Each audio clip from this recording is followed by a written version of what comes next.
ये कहलाता है कि जब ऐसी स्थिति बने कि संधि ना की जाए, उसको एज इट इज़ लिखा जाए, तो उसको प्रकृति भाव संधि कहते हैं। अर्थात संधि के नियम के कारण उसको एज इट इज़ लिखा जाए, ये नहीं कि कुछ छूट गया इसलिए उसको वैसा ही लिख रहे हैं। संधि के नियम के कारण उसको एज इट इज़ लिखें तो वह फिर प्रकृति भाव संधि कहलाती है। ठीक है, तो सूत्र क्रमांक 62 देखेंगे। द्विवचन मनऊ। द्विवचन मनऊ, ये सूत्र क्या कह रहा है कि जो द्विवचनात्मक शब्द हैं, द्विवचन के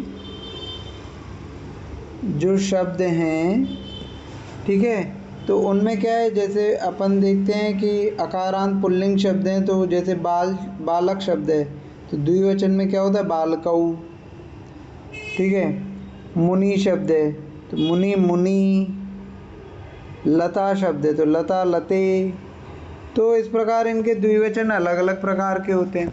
तो उनमें वो कह रहे हैं कि जिन द्विवचन शब्दों के अंत में औ हो, जिन द्विवचन शब्दों के अंत में औ रहता है ना,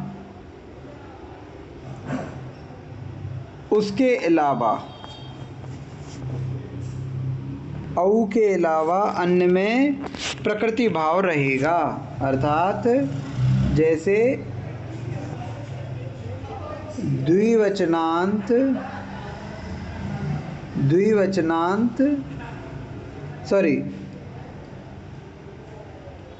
द्विवचन के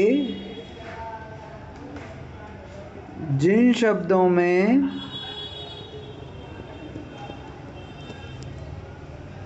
औ ना हो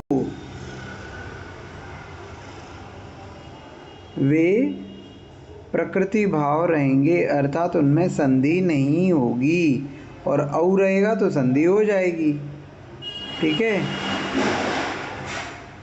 तो औ अगर रहेगा तो संधि हो जाएगी। तो क्या है ये शब्द, जैसे हमने कहा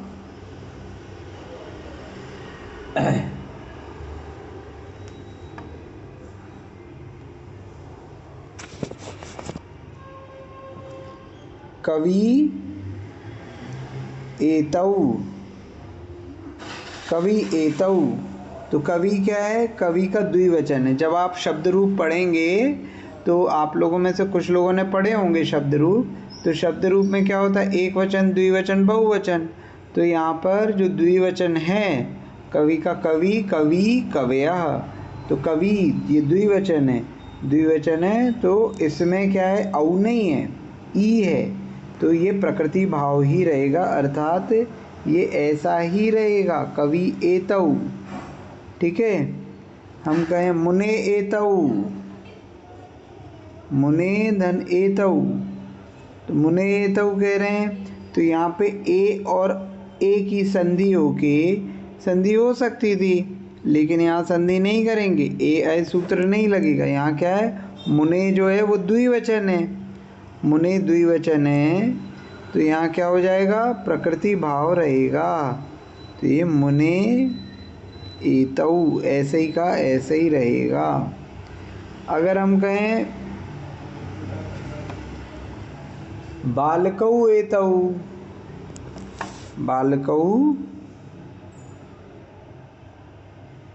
एतौ, तो बालकौ एतौ, तो यहाँ क्या हो गया, बालकौ, बालक है, बालकौ बालकाः, तो बालकौ जो है वो बालक का द्विवचन है, द्विवचन है, लेकिन हमने क्या कहा था कि यदि औ ना हो तो ही प्रकृति भाव रहेगा। यहाँ पर अपन ने कहा था कि औ ना हो, तो यहाँ तो औ आ रहा है, तो औ आ रहा है तो यहाँ प्रकृति भाव नहीं रहेगा, यहाँ संधि हो जाएगी। सूत्र कौन सा लग जाएगा, औ आए, तो यहाँ क्या हो जाएगा, संधि होके बालकायेतौ, संधि हो जाएगी। कौन सा सूत्र लगा यहाँ पे, हाँ होगा ना, वेतो क्या, वकार आएगा, हाँ सॉरी आई आए औ आव, वकार आएगा, सॉरी, यहाँ औ आव, तो बालका वेतौ, ये सूत्र ये यहाँ पर हो जाएगा। तो यदि द्विवचनांत शब्द हैं और औ नहीं है अंत में तो प्रकृति भाव रहेगा, अन्यथा संधि हो जाएगी। मतलब औ के केस में संधि हो जाएगी और सभी केसों में संधि नहीं होगी। ठीक है, क्लियर है ये केस?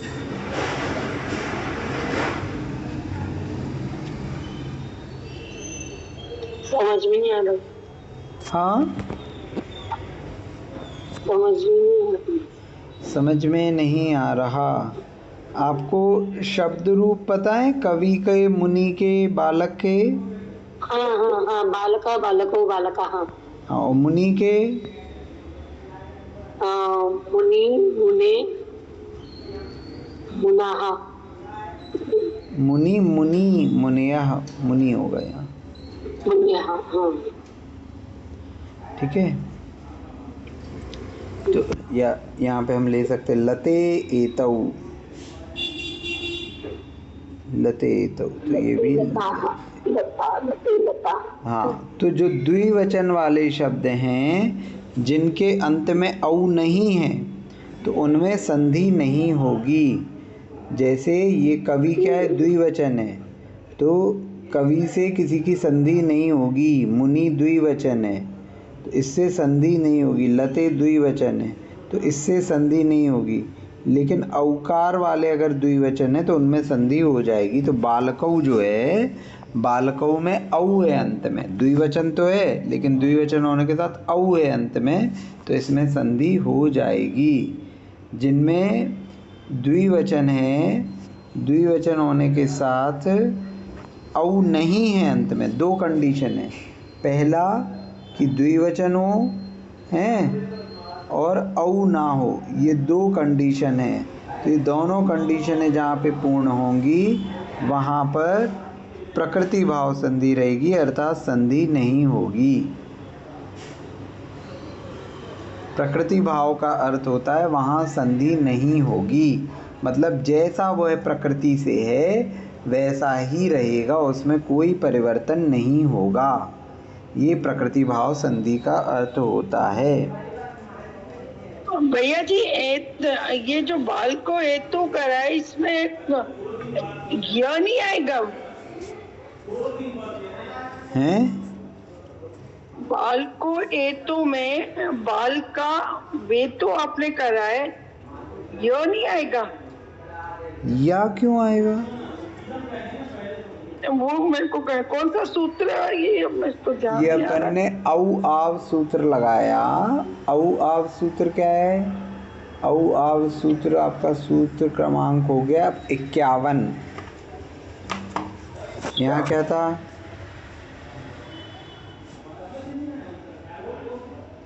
बालकौ एतौ, तो औ है तो यहाँ क्या हो जाएगा? बालक धन औ धन एतौ। तो औ के परे कोई भी स्वर हो, 51 नंबर का सूत्र कहता है औ के परे स्वर हो तो औ के स्थान पे आ हो जाएगा, है ना? तो आव हुआ तो आव धन एतौ, और यहाँ बालक, बालक धन आव धन एतौ, तो ये क्या हो जाएगा? बालका वेतौ।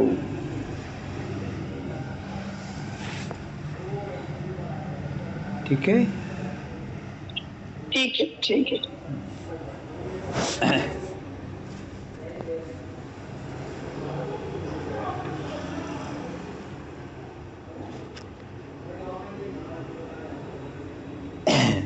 क्लियर है? सूत्र क्रमांक 62 क्लियर है कि द्विवचन वाले जो शब्दों में अंत में औ आता है उनमें तो संधि होगी, और जिन द्विवचन वाले शब्दों में अंत में औ नहीं आता, कोई और स्वर आता है, उनमें संधि नहीं होगी, वे प्रकृति भाव ही रहेंगे, अर्थात एज इट इज रहेंगे।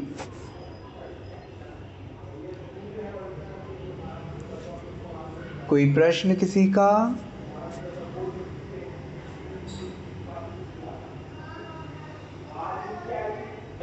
न महोदय, एतत्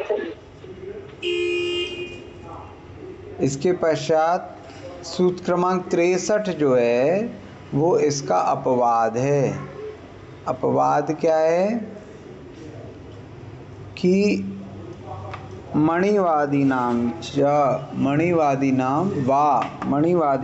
वा सूत्र क्रमांक 63 मणिवादी नाम वा।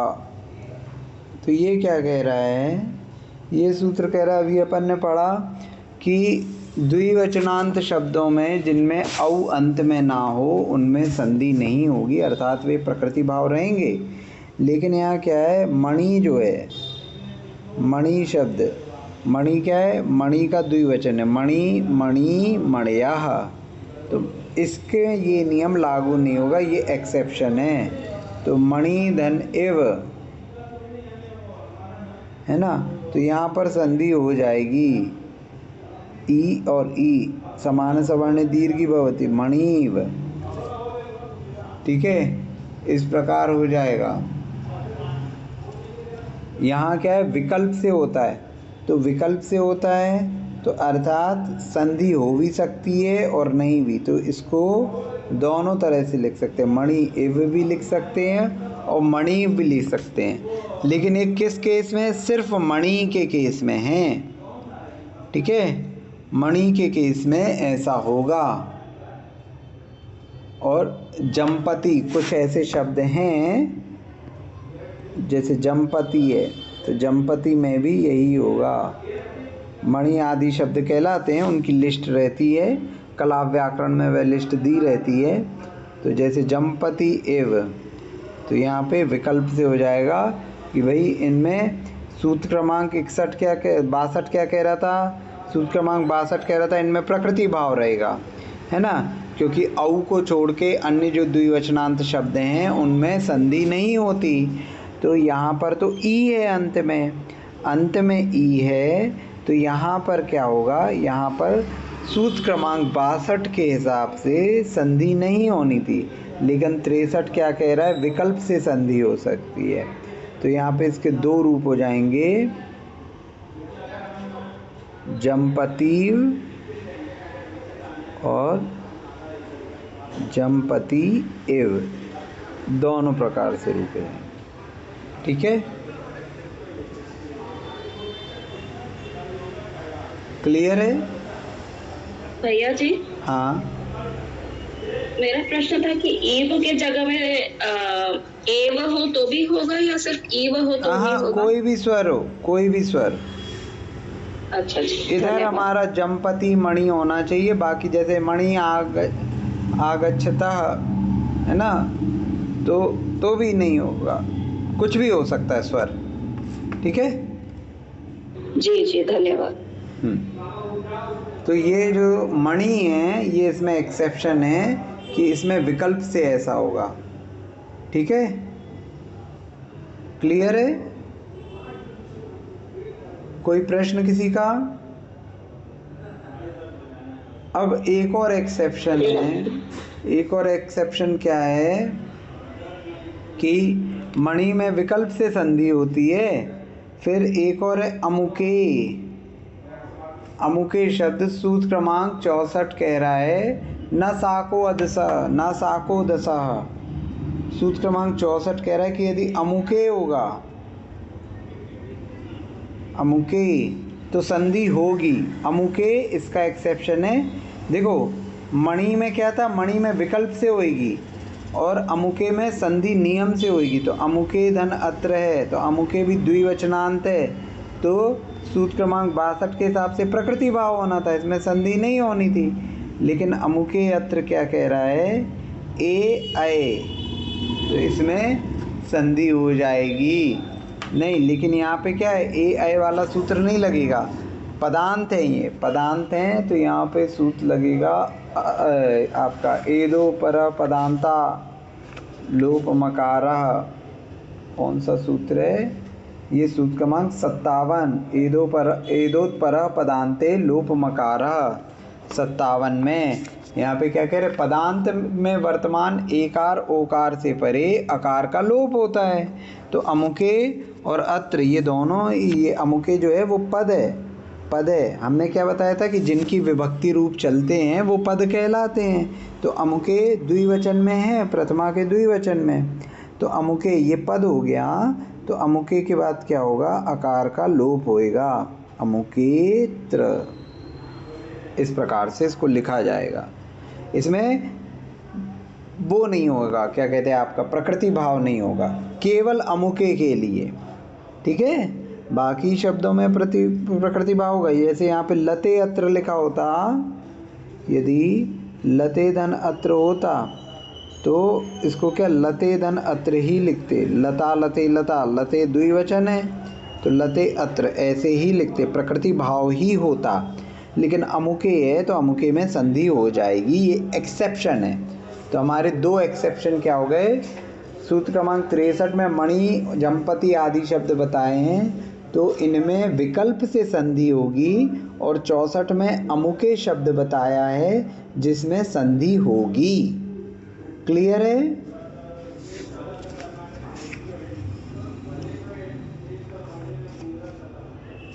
कोई प्रश्न?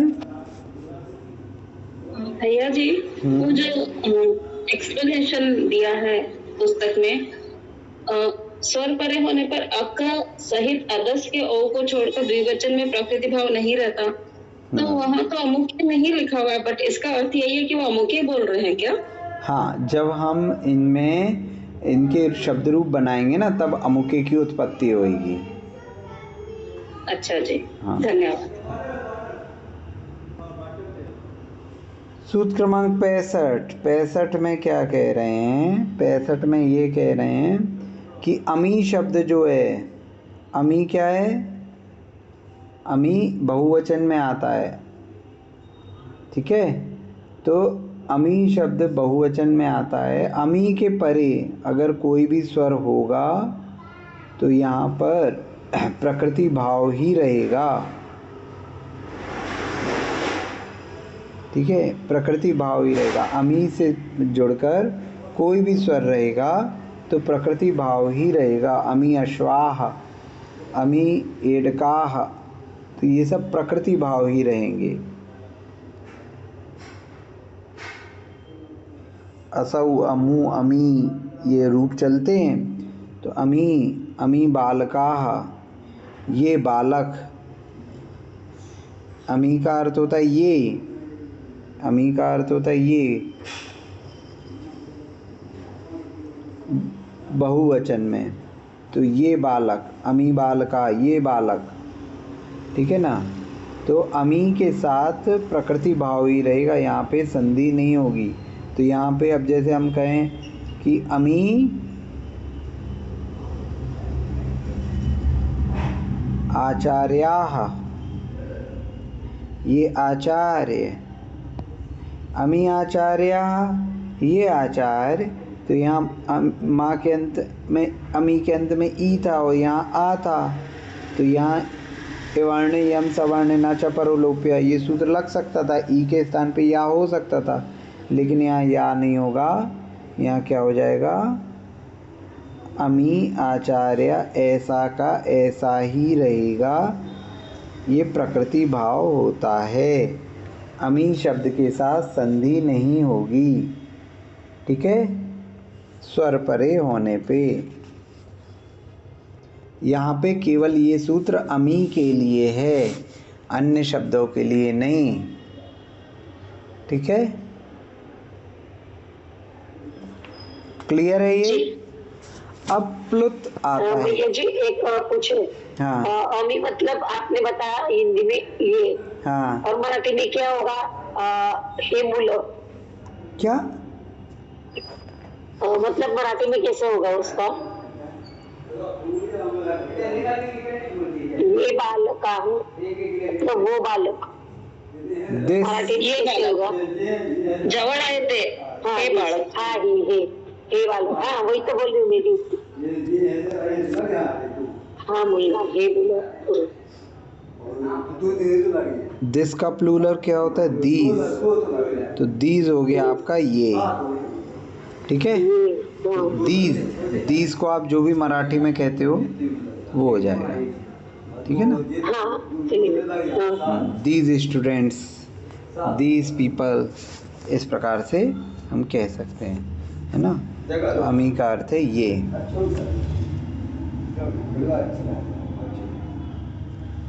फिर उसके पश्चात 66वें नंबर पे है, यहाँ पर प्लुत के विषय में कहा जा रहा है। प्लुत क्या होता है? तो पहले हम प्लुत देखें। क्या होता है कि जो भी शब्द होते हैं, स्वर रहते हैं, उनमें मात्रा होती है। हमने पढ़ा था ह्रस्व, ह्रस्व में क्या होता था? एक मात्रा होती थी। दीर्घ, दीर्घ में दो मात्रा होती हैं।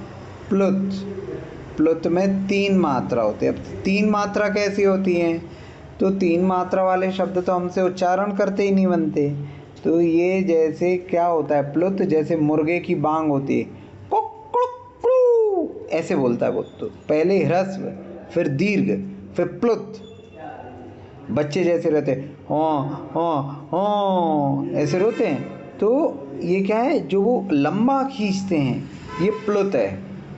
जो संगीत में गाते करते हैं उनका तो प्लुत का उच्चारण होता है, लेकिन सामान्य भाषा में आप किसी को आवाज़ लग रही है, देवदत्त सुनो, तो ये क्या है? जैसे सामान्य से देवदत्त यहाँ आओ, तो ये सामान्य है। आप किसी को थोड़ा जोर से आवाज़ दे रहे, देवदत्त, तो दीर्घ हो सकता है। फिर प्लुत में क्या? देवदत्त, लंबा खींचते हुए, जैसे आप कहीं पहाड़ पे खड़े होकर आवाज़ देते हो ना, तो ये प्लुत रहते हैं। तो प्लुत का नोटेशन क्या है? जैसे हमने कहा देवदत्त, तो ये तो सामान्य से नाम लिखा है, इसके आगे अगर 3 लिखा हुआ है, इसका मतलब ये प्लुत है, ठीक है। क्योंकि उच्चारण करते समय तो हम बोल सकते कि हम आवाज़ लगा रहे देवदत्त, लेकिन लिखने में कैसे लिखेंगे? तो लिखने में उसके आगे 3 लिखा जाएगा।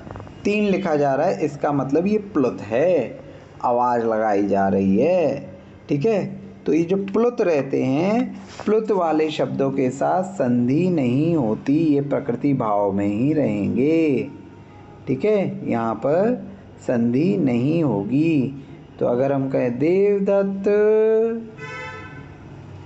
3 अत्र, तो ये क्या है? इसमें संधि नहीं होगी, ये ऐसा का ऐसा ही अर्थात प्रकृति भाव में ही रहेगा।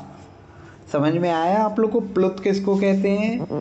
जो जोर की आवाज़ होती है, 1 2 और 3, जैसे कुक क्लुक क्लू, है ना। बच्चा रोता है, ओ वाह वाह वाह वाह वाह, ऐसे रोता है वो, तो वो प्लुत स्वर में रोता है। पहले धीरे से, फिर और तेज, फिर और तेज। गाड़ी का आप एक्सीलेटर दबाते हो, गौं गौं गौं, तो ये प्लुत हैं, ठीक है। समझ में आया प्लुत किसको कहते हैं? हाँ भैया, बहुत अच्छे से। अभी तक तो नहीं पता था, लेकिन अभी समझ में आया। तो प्लुत शब्दों का नोटेशन कैसे होगा? क्योंकि बोलने में तो आप बोल दोगे, लेकिन लिखते समय कैसे लिखोगे? तो लिखते समय आपके वहाँ पे 3 लिखा रहेगा। तो अगर हम कभी मान लो उच्चारण कर रहे हैं, पढ़ रहे हैं, कोई काव्य पढ़ रहे हैं, तो वहाँ पे हमें खींचना है देवदत्त, इस प्रकार से, ठीक है। फिर अगर मान लो उसके आगे कोई स्वर लिखा है, तो यहाँ पे प्लुत के साथ संधि नहीं होती। प्लुत में हमेशा क्या रहता है? प्रकृति भाव ही रहेगा, ठीक है। प्लुत के साथ संधि नहीं होगी। क्लियर है ये? अनुपदिष्टाश्च, अनुपदिष्ट क्यों कह रहे हैं? क्योंकि इसको बोला नहीं जाता सामान्य से, तो इसलिए जिसको नहीं कहा जाता, ऐसे प्लुत पे प्रकृति भाव रहता है। अब इसका एक एक्सेप्शनल केस है 67 नंबर पे, नेतऊ। नेतऊ 67 नंबर का सूत्र कह रहा है नेतऊ। नेतऊ शब्द क्या कह रहा है कि यदि कोई प्लुत है और प्लुत के बाद अगर इतऊ लिखा हुआ है, ठीक है, सॉरी इति लिखा हुआ है, प्लुत के बाद यदि इति लिखा हुआ है तो संधि हो जाएगी। मतलब एक्सेप्शन में अगर आपका इति का योग हो रहा है प्लुत के साथ, राइट हैंड साइड में इति ही होना चाहिए। लेफ्ट हैंड साइड में कोई भी प्लुत हो सकता है, लेकिन राइट हैंड साइड में जिससे जोड़ा जा रहा है वह इति ही होना चाहिए। तो यहाँ पर क्या हो जाएगा, यहाँ पर संधि हो जाएगी। तो जैसे उदाहरण लें, यहाँ पर मान लो हम कहें सुश्लोक इति, सुश्लोक इति। जब ऋचाएँ आदि गाई जाती है ना, तब इस प्रकार का होता है। इति यानी यह पूर्ण हो रहा है, तो सुश्लोक फिर 3 लिखा हुआ है, अर्थात ये क्या है, प्लुत है और इसके साथ इति जुड़ा है। तो क्या हो जाएगा, का और ई, का और ई जुड़ के, आ और ई जुड़ के क्या हो जाएगा, अवर्णे अवर्णे ए। तो यहाँ पे सुश्लोकेति। ठीक है, समझ में आई। ये एक एक्सेप्शन है। किसका एक्सेप्शन है, 67 का एक्सेप्शन है कि यदि बाद में इति शब्द आता है तो यहाँ पर संधि होगी। क्लियर है? कोई प्रश्न किसी का? ये संधि होना है तो जय जिनेन्द्र भैया। हाँ जय जिनेन्द्र। ये संधि होना है तो यहाँ 3 लिखा जाएगा ना। 3 तो ये शो कर रहा है कि ये प्लुत है, 3 केवल लिखने का। हाँ म्हणजे ए संधि करने के लिए ये 3 लिखा जाएगा। हाँ 3 ये बता रहा है कि ये प्लुत है। ये केसेस सारे प्लुत के हैं, तो प्लुत है तो ये 3 से ही तो पता चलेगा, वरना हमें नहीं पता चलेगा कि ये प्लुत है कि नहीं। यदि मान लो प्लुत नहीं होता तो संधि होती ही होती है ना। अच्छा हाँ, और प्लुत के आगे अगर इति है तो ये एक्सेप्शनल केस है, अपवाद है, तो इसमें संधि हो जाएगी। तो इस प्रकार आपके ये जो पंच संधि प्रकरण था, पंच संधि में आपकी संधियाँ रहती हैं, स्वर संधि, व्यंजन संधि, विसर्ग संधि, प्रकृति भाव संधि और स्यादि संधि। ये 5 प्रकार की संधि रहती हैं, है ना। तो इसमें हमने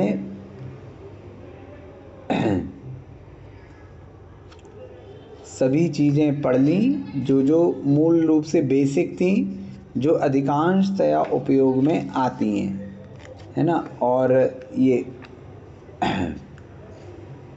इनका एडवांस हम भविष्य में जब इनकी आपकी अच्छे से प्रैक्टिस हो जाएगी उसके बाद पढ़ेंगे, जब हम थोड़े से शब्द रूप, थोड़े से धातु रूप और थोड़ा सा समास ये सब सीख जाएंगे, उसके पश्चात इनकी आगे की संधि हम पढ़ेंगे। किसी का कोई प्रश्न हो तो पूछ ले।